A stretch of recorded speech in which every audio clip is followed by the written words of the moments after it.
Hi, my artists, welcome back. Today we're going to learn about cardboard attachments. So I'm trying to think of things we have around our house, and I know a lot of people have some cardboard. So just like some of our other things, if you have any extra boxes lying around the house, if it is your cereal box or a cracker box or a mac and cheese box, if packages are showing up at your house a little bit, little Amazon boxes or things like that, you can use that cardboard. We have some random cardboard that Mr. Phillips is lucky enough to have at work, so he brings some home for me. So with this cardboard, I want to talk to you guys about form, where we're making things more 3D. We're not just doing a two-dimensional image that we're making.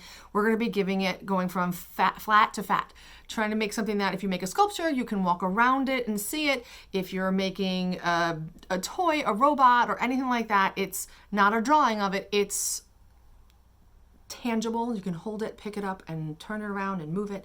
So in order to do that with cardboard, I want to teach you cardboard attachments. So I have this, and I'm going to have a picture of it on the website as well. But I'm going to show you how you can use these different attachments to create different things. We have a flange. We have a flange with toilet paper tubes. Oh, I forgot to mention that. Any toilet paper, paper towels, all that jazz is really good cardboard. Save, everybody. You can use straight ones to make flange. You can make it, this is how you can make it curved. We're going to teach you about slots. We're going to teach you about tabs or stinky feet. And we have L brackets, L brace. And those are the things, those are just the basic ones I'm going to show you because I think you're going to accomplish a lot with that. So before I get into each individual one, I just wanted to show you a couple of things that we were able to do. So I'm not giving you a project like, hey, I need you to make this. I'm saying, hey, you're an artist, here's the technique, and this is what you can do with cardboard. It's all for you to go do what it is you can create. And you get to be really super creative with this.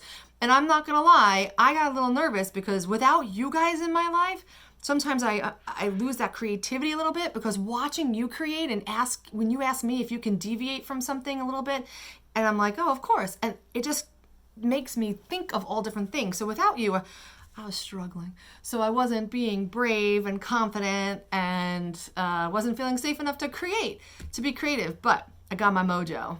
I took my kids and I made them do it with me, and I got my mojo. So I'll show you. You're going to learn about each individual one. But Katie made a tree, toilet paper. She did the flange because this way it makes it sturdy. You're going to glue it to something and it'll stand up. And then we use slots to make different parts of like leaves and stuff like that. And we did the slots to be able to attach it to the tree itself. So we're going to show you that. So that was a fun tree. Then we did some exploring and we made our animals 3D. We just basic shape of her cheetah because if you know, Katie loves her cheetahs. Some feet. And then we did slots again, which again, you're going to find out about slots. Ooh, it's like a little slit in there and they go together and then it stands by itself, which is lovely. And I did a gorilla. Again, basic Mr. Gorilla Man, but then his feet are the slots, so he also stands. The last thing I want to show you is sculpture. Now, with a sculpture, the beauty of sculpture, and oh, I love sculpture, you can walk around it 360 degrees, and if you walk around the entire time, it changes in every view of it, which is so neat, but it also makes it so hard sometimes because when you're making a sculpture, if you don't look at the other side of it, you don't realize if it works or doesn't work. So it's tricky, but it's fun to play. This isn't painted yet, but I'm going to show you. I used all of the attachments techniques that I told you about. Here's our flange. I cut it and was able to attach it here with the feet. I did slots to attach.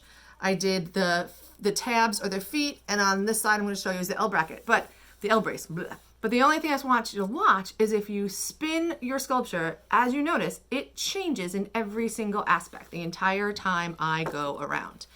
So it looks very different. So every time you're doing it, you want to move your sculpture around to see if it works, if you feel like you like the composition. And there's my L brace right there. Okay. So this is my sculpture. I'm kind of liking it. I got a little too chicken to paint it yet. So I'm going to figure out what to do with it. So you can just make an abstract sculpture. Like, it's not objectional. It's not like, hey, I'm making a chair. It's just anything. You could cut a bunch of pieces of cardboard, do your slots, do all these different attachments, and just start putting them together. So things you're going to need for doing any of this is obviously the cardboard. Then you're going to want scissors. If you have really thin cardboard, like your cereal boxes, and you have small scissors, that will work. But if you get to the heavier cardboard, it is really a little easier with bigger scissors. But you can probably make it work either way. But if you have big scissors and you have somebody who allows you to use big scissors, go for it. And glue.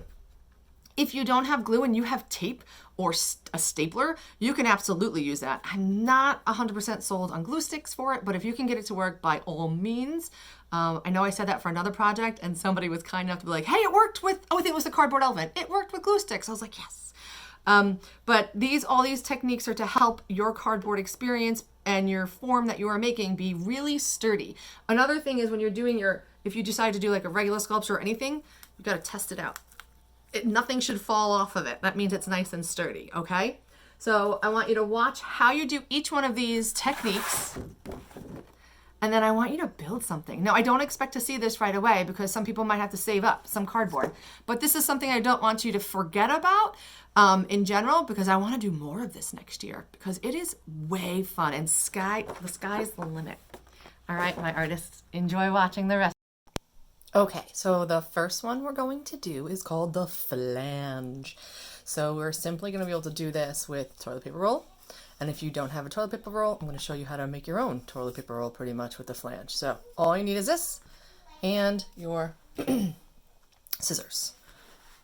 I'll move that down like that. Okay, so what you want to do with your toilet paper roll is you're going to make slits throughout it, and this is going to help you open it up and it'll be able to stand, because if you want to try to glue cardboard like a curved shape like this straight down the cardboard, it's not going to be that sturdy. There's a good chance it won't glue very well. So what we're going to do is we are going to make slits. For myself, I'm going to, you can do this with pencil if you want, I'm going to kind of draw a line on where I want it, because it does a much better job standing if what you have cut are around the same, like each slit is the same length. So I'm going to go with that. And I'm simply just going to take my scissors and I'm going to cut right up to that line and make them spaces. It depending on how tight your curl you want, depends on, is what is going to help you determine how wide you want to make your flange.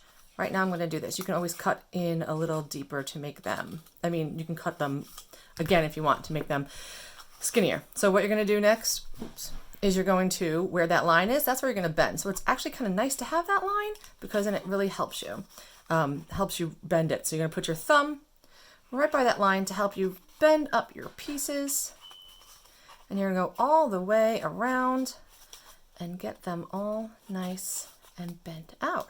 And when they're bent out, it looks a little bit like a flower. Now, what you do with this is then you will be able to put glue on each one and glue it to another piece of cardboard. So that is one of the techniques we're going to do. If you don't have glue, and if you're lucky enough to have a stapler, you can staple this down, you can tape it down, you can do what you kind of want with it, but glue works very well. And when using the glue, you do need to make sure you're holding it for a little while. This takes patience. You have to hold it for a little while to make sure that it stays. So you're going to get your glue, and you're going to put a little glue on each one of these little flangey petals, just like that. And you are going to stick it to your piece of cardboard or whatever you're building, and you're gonna have to hold it, and it takes a little while, but you're gonna count, and when it dries it'll stand by itself, which is really, really nice. Okay, so that's the flange with the toilet paper roll, but if you don't have a toilet paper roll and you still want to make a curve, we can do that as well.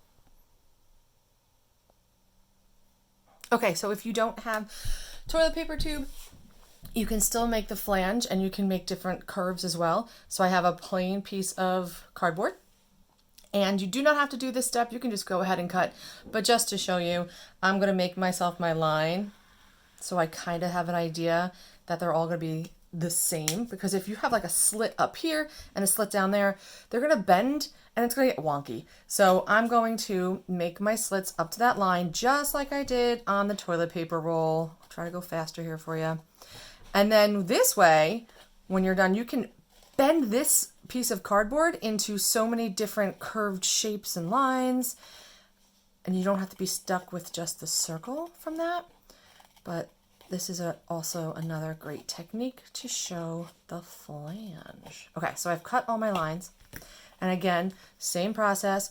Helps when you have that line there sometimes because you know where to bend. So we're just going to bend them all up. Bend, bend, bend, bend, bend, bend.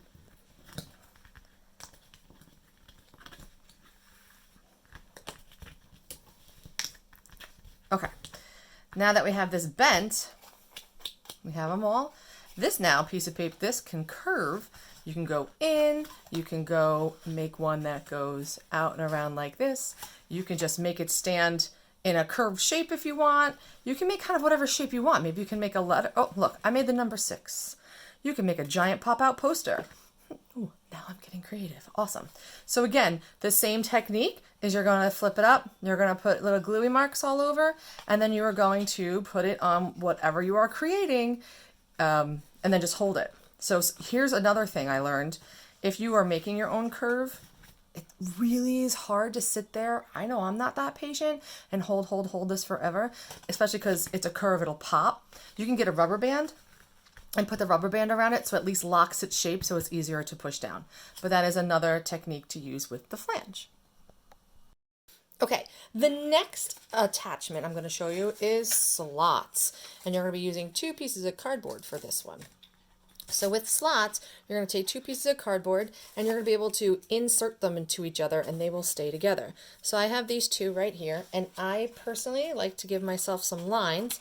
So you're going to need 2 lines, and you can do this with any shape that you want, but I actually kind of prefer going up a little more towards the halfway.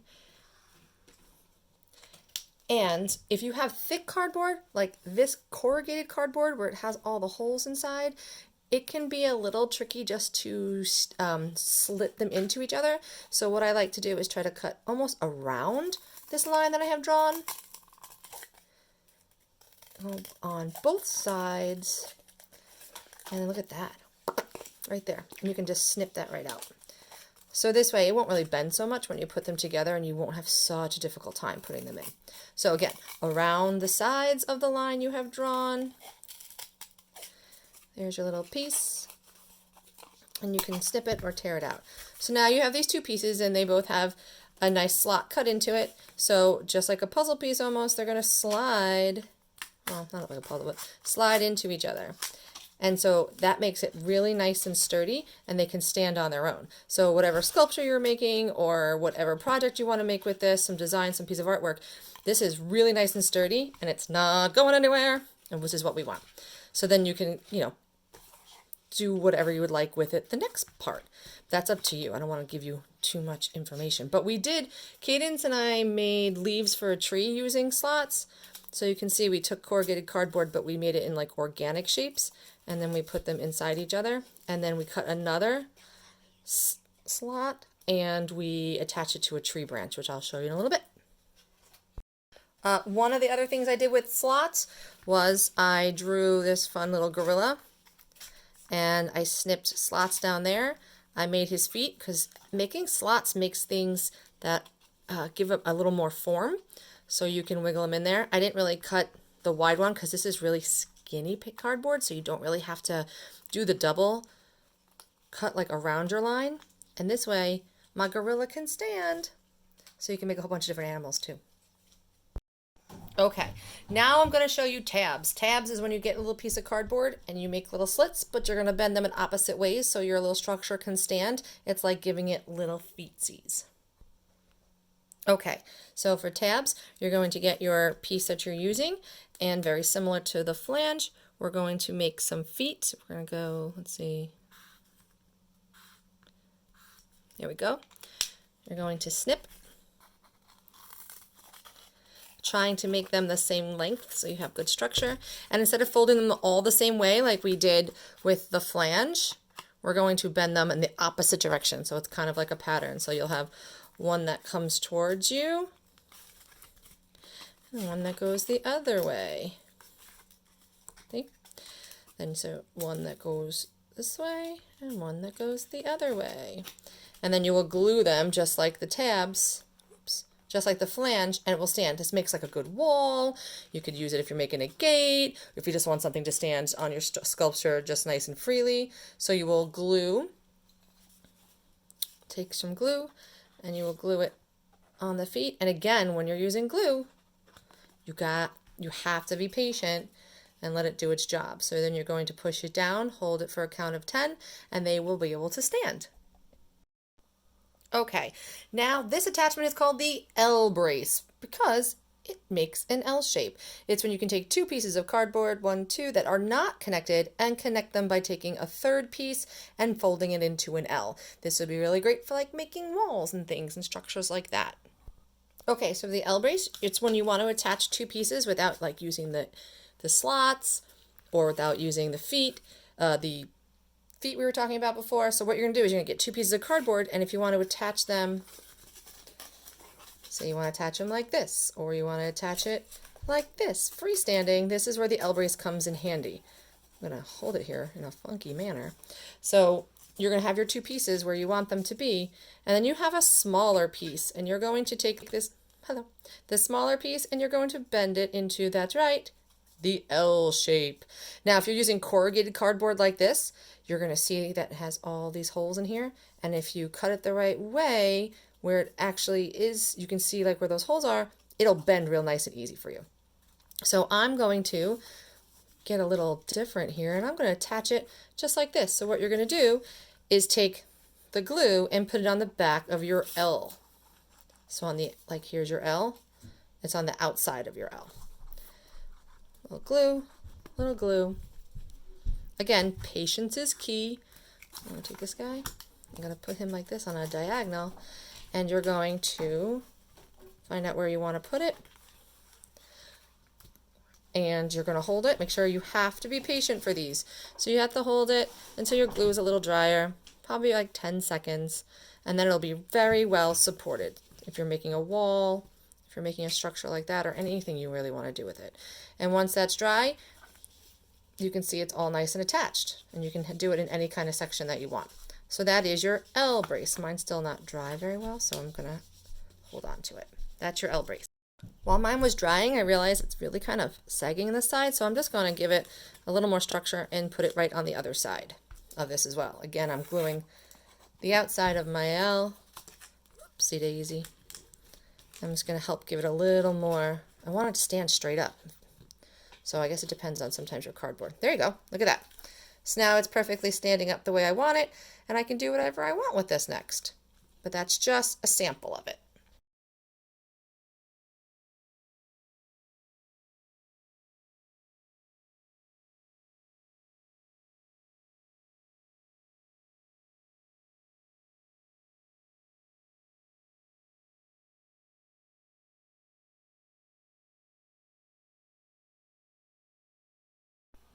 Okay, now that you watched how to do all the cardboard attachments, go.